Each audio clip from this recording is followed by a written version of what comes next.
എല്ലാ വിദ്യാർത്ഥികൾക്കും പുതിയൊരു വീഡിയോയിലേക്ക് സ്വാഗതം. ഈ വർഷത്തെ +1 higher secondary second transfer allotment പ്രസിദ്ധീകരിച്ചു. വിദ്യാർത്ഥികൾക്ക് hscap.kerala.gov.in എന്ന വെബ്സൈറ്റ് ഓപ്പൺ ചെയ്ത ശേഷം കാൻഡിഡേറ്റ് ലോഗിൻ എന്ന് പറഞ്ഞുകൊണ്ടുള്ള ലിങ്ക് കാണാൻ പറ്റും. അതിൽ ക്ലിക്ക് ചെയ്യുക. ക്ലിക്ക് ചെയ്ത് കഴിഞ്ഞാൽ നിങ്ങൾക്ക് യൂസർ നെയിമായിട്ടുള്ള ആപ്ലിക്കേഷൻ നമ്പറും പാസ്വേഡും അതുപോലെ തന്നെ നിങ്ങൾ ഏത് ജില്ലയിലേക്കാണോ അപ്ലൈ ചെയ്തിട്ടുണ്ടായിരുന്നത് ആ ഒരു ജില്ല കൂടി, അതായത് ഏത് ജില്ലയല്ല, നിങ്ങളുടെ കാൻഡിഡേറ്റ് ലോഗിൻ്റെ ജില്ല ഏതാണ് ആ ഒരു ജില്ല കൂടി നൽകി ലോഗിൻ ചെയ്യുക. നിങ്ങൾ സ്പോർട്സ് കാൻഡിഡേറ്റ് ലോഗിൻ ആപ്ലിക്കേഷൻ നമ്പറും പാസ്വേഡും ജില്ലയും ഉപയോഗിച്ചുകൊണ്ടാണ് ലോഗിൻ ചെയ്തത്, ഈ ഒരു ട്രാൻസ്ഫറിന് അപ്ലൈ ചെയ്തതെങ്കിൽ ആ ഒരു കാര്യങ്ങൾ ഉപയോഗിക്കുക. കാൻഡിഡേറ്റ് ലോഗിൻ SWS വെച്ചിട്ടാണ്, അതായത് അതിൻ്റെ ആപ്ലിക്കേഷൻ നമ്പറും പാസ്വേഡും ജില്ലയും വെച്ചിട്ടാണ് ലോഗിൻ ചെയ്ത് ട്രാൻസ്ഫറിന് അപ്ലൈ ചെയ്തതെങ്കിൽ ആ ഒരു ലോഗിൻ്റെ ആപ്ലിക്കേഷൻ നമ്പറും പാസ്വേഡും അതുപോലെ ജില്ലയും നിങ്ങൾ ഉപയോഗിക്കുക. അതിനുശേഷം ലോഗിൻ ചെയ്ത് കഴിഞ്ഞാൽ നിങ്ങൾക്ക് ട്രാൻസ്ഫർ കിട്ടിയിട്ടുണ്ടെങ്കിൽ congratulations you have got transfer എന്നും ഏത് സ്കൂളിൽ ഏത് കോഴ്സിൽ എത്രാമത്തെ ഓപ്ഷനിലേക്കാണ് ട്രാൻസ്ഫർ കിട്ടിയതെന്നും കാണാൻ സാധിക്കും. അതുപോലെ തന്നെ ട്രാൻസ്ഫർ കിട്ടിയിട്ടില്ല എങ്കിൽ sorry you have no transfer എന്ന് പറഞ്ഞുകൊണ്ട് കാണാനായിട്ട് സാധിക്കുന്നതാണ്. ട്രാൻസ്ഫർ കിട്ടിയിട്ടുള്ള വിദ്യാർത്ഥികൾക്കും കിട്ടാത്ത വിദ്യാർത്ഥികൾക്കും ട്രാൻസ്ഫർ അലോട്ട് റിസൾട്ട്സ് എന്നുള്ള ലിങ്കിൽ ക്ലിക്ക് ചെയ്താൽ നിങ്ങളുടെ റാങ്ക് ഡീറ്റെയിൽസ് മനസ്സിലാക്കാനും അതുപോലെ നിങ്ങൾക്ക് ട്രാൻസ്ഫർ കിട്ടിയിട്ടുണ്ടെങ്കിൽ അല്ലെങ്കിൽ കിട്ടിയിട്ടില്ലെങ്കിൽ നിങ്ങളുടെ റാങ്ക് എത്രയാണ്, ആ ഒരു സ്കൂളിൽ ട്രാൻസ്ഫർ ലഭിച്ച ആ ഒരു ലാസ്റ്റ് ട്രാൻസ്ഫർ കിട്ടിയ വിദ്യാർത്ഥിയുടെ ആ ഒരു റാങ്ക് ഡീറ്റെയിൽസ് എത്രയാണ്, അത് തമ്മിൽ എത്ര വ്യത്യാസമുണ്ട് എന്നുള്ള കാര്യം നിങ്ങൾക്ക് ജസ്റ്റ് ഒന്ന് പരിശോധിക്കാം.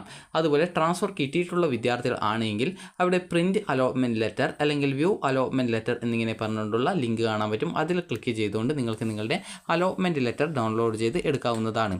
ഇനി ട്രാൻസ്ഫർ കിട്ടിയിട്ടുള്ള വിദ്യാർത്ഥികൾക്ക് ഇപ്പോൾ നിലവിൽ പഠിക്കുന്ന സ്കൂളിൽ തന്നെ മറ്റൊരു കോഴ്സിലാണ് ട്രാൻസ്ഫർ കിട്ടിയിട്ടുള്ളതെങ്കിൽ കോഴ്സ് മാറ്റത്തിൻ്റെ ഫലമായിട്ട് എക്സ്ട്രാ വല്ല ഫീസും ഉണ്ടെങ്കിൽ അടച്ചാൽ മതി. അത് നിങ്ങൾക്ക് ഏകദേശം ഒരു 100 മുതൽ 200 രൂപ വരെ മാത്രമാണ് ഫീസ് വരുള്ളൂ. അതിനായിട്ട് വിദ്യാർത്ഥികൾ രക്ഷിതാവിനെയും കൂട്ടിയിട്ട് സ്കൂളിൽ പോവേണ്ട ആവശ്യമില്ല. നിങ്ങൾ തന്നെ സ്കൂളിൽ പോകുന്ന സമയത്ത് എക്സ്ട്രാ ഉള്ള ആ ഒരു ഫീസ് നിങ്ങൾ അടച്ചാൽ മതി. സ്കൂളിൽ പോകുന്ന സമയത്ത് തന്നെ ആ ഒരു ഏകദേശം ഒരു 200 രൂപ കയ്യിലെടുക്കുക, അതായത് 200 to 250 രൂപ ജസ്റ്റ് കയ്യിൽ വീട്ടിൽ നിന്ന് വാങ്ങിച്ചിട്ട് പോവുക. അപ്പോൾ അങ്ങനെയെങ്കിൽ ആ ഒരു ഏകദേശം ഒരു 100 മുതൽ 200 രൂപ വരെ മാത്രമേ ആ ഒരു ഫീസ് വരുള്ളൂ. അപ്പോൾ ആ ഒരു ഫീസ് എത്രയാണെന്നുള്ളത് നിങ്ങളുടെ അലോട്ട്മെൻറ്റ് ലെറ്ററിൽ രേഖപ്പെടുത്തിയിട്ടുണ്ടാവും. അതിൽ പറഞ്ഞിട്ടുള്ള ആ ഒരു ഫീസ് നിങ്ങൾ ആ ഒരു സ്കൂളിൽ അടച്ചാൽ മതി. നിങ്ങൾ അലോട്ട്മെൻറ്റ് ലെറ്റർ ഡൗൺലോഡ് ചെയ്തെടുക്കുക. അപ്പോൾ നിലവിലെ സ്കൂളിൽ തന്നെ മറ്റൊരു കോഴ്സിലേക്കാണ് കിട്ടിയതെങ്കിൽ നിങ്ങൾ എത്ര രൂപയാണ് സ്കൂളിൽ അഡ്മിഷൻ ഫീസ് ഇനത്തിൽ എക്സ്ട്രാ ആയിട്ട് അടക്കേണ്ടത് എന്നുള്ളത് അതിൽ നൽകിയിട്ടുണ്ടാകും. അപ്പോൾ ആ ഒരു പൈസയാണ് നിങ്ങൾ സ്കൂളിൽ അടക്കേണ്ടത്. ഇനി വിദ്യാർത്ഥികൾക്ക് ഇപ്പോൾ നിലവിൽ അഡ്മിഷൻ ലഭിച്ചിട്ടുള്ള സ്കൂളിൽ നിന്നും നിങ്ങൾക്ക് മറ്റൊരു സ്കൂളിലേക്കോ അല്ലാന്നുണ്ടെങ്കിൽ മറ്റൊരു സ്കൂളിലെ മറ്റൊരു കോഴ്സിലേക്കോ നിങ്ങൾക്ക് ട്രാൻസ്ഫർ കിട്ടി, അല്ലാന്നുണ്ടെങ്കിൽ മറ്റൊരു ജില്ലയിലെ മറ്റൊരു സ്കൂളിലോ ട്രാൻസ്ഫർ കിട്ടി എന്ന് കരുതുക. അപ്പോൾ അങ്ങനെയെങ്കിൽ നിങ്ങൾ ചെയ്യേണ്ട പ്രധാനപ്പെട്ട കാര്യം എന്ന് പറയുന്നത് വിദ്യാർത്ഥികൾക്ക് ഈ ഒരു നിലവിൽ അഡ്മിഷൻ ലഭിച്ചിട്ടുള്ള സ്കൂളിൽ നിന്നും നിങ്ങളുടെ TC, SSLC സർട്ടിഫിക്കറ്റ് അതുപോലെയുള്ള മറ്റ് ഡോക്യുമെൻറ്റുകൾ എന്നിവ തിരികെ തരും. അതുപോലെ തന്നെ നിങ്ങളുടെ സ്വഭാവ സർട്ടിഫിക്കറ്റ് എന്നിവ തിരികെ തരും. അതുപോലെ തന്നെ നിങ്ങളുടെ PTF ഫണ്ട്, കോഷൻ ഡെപ്പോസിറ്റ് എന്നിവയും തിരികെ തരുന്നതാണ്. അഡ്മിഷൻ അടച്ചതിൻ്റെ ആ ഒരു അഡ്മിഷൻ ഫീസ് തിരിച്ചു തരുന്നതല്ല.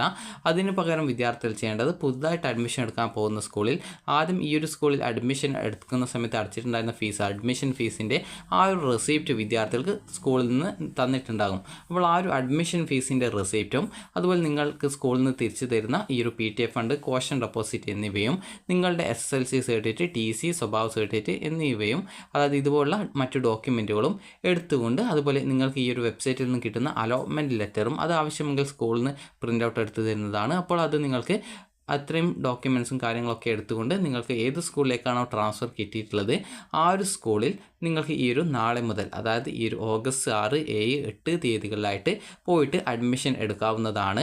ട്രാൻസ്ഫർ കിട്ടിയിട്ടുള്ള വിദ്യാർത്ഥികൾ നിർബന്ധമായിട്ടും ട്രാൻസ്ഫർ കിട്ടിയിട്ടുള്ള സ്കൂളിലേക്ക് അല്ലെങ്കിൽ കോഴ്സിലേക്ക് മാറേണ്ടത് നിർബന്ധമാണ്.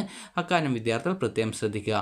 പുതുതായിട്ട് സ്കൂളിലേക്ക് ട്രാൻസ്ഫർ കിട്ടിയിട്ടുള്ള വിദ്യാർത്ഥികൾക്ക് കോഴ്സ് മാറ്റം ലഭിച്ചിട്ടുണ്ടെങ്കിൽ കോഴ്സ് മാറ്റത്തിൻ്റെ ഫലമായിട്ട് എക്സ്ട്രാ വല്ല ഫീസും ഉണ്ടെങ്കിൽ ആ ഒരു ഫീസ് കൂടി വിദ്യാർത്ഥികൾ അഡ്മിഷൻ ടൈമിൽ അടയ്ക്കേണ്ടതാണ്. അഡ്മിഷന് പോകുന്ന സമയത്ത് നിങ്ങളുടെ രക്ഷിതാവിനെ കൂട്ടിയിട്ട് പോവേണ്ടതാണ്.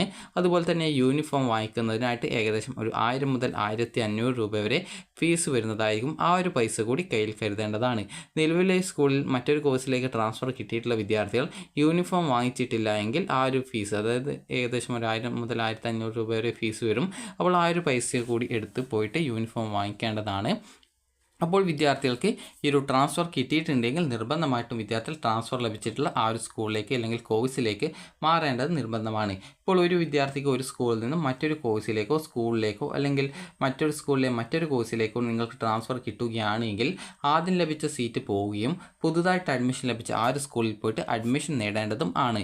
അതേസമയം നിങ്ങൾക്ക് ട്രാൻസ്ഫറിന് അപ്ലൈ ചെയ്ത സമയത്ത് ട്രാൻസ്ഫർ കിട്ടിയിട്ടില്ല എന്ന് കരുതുക.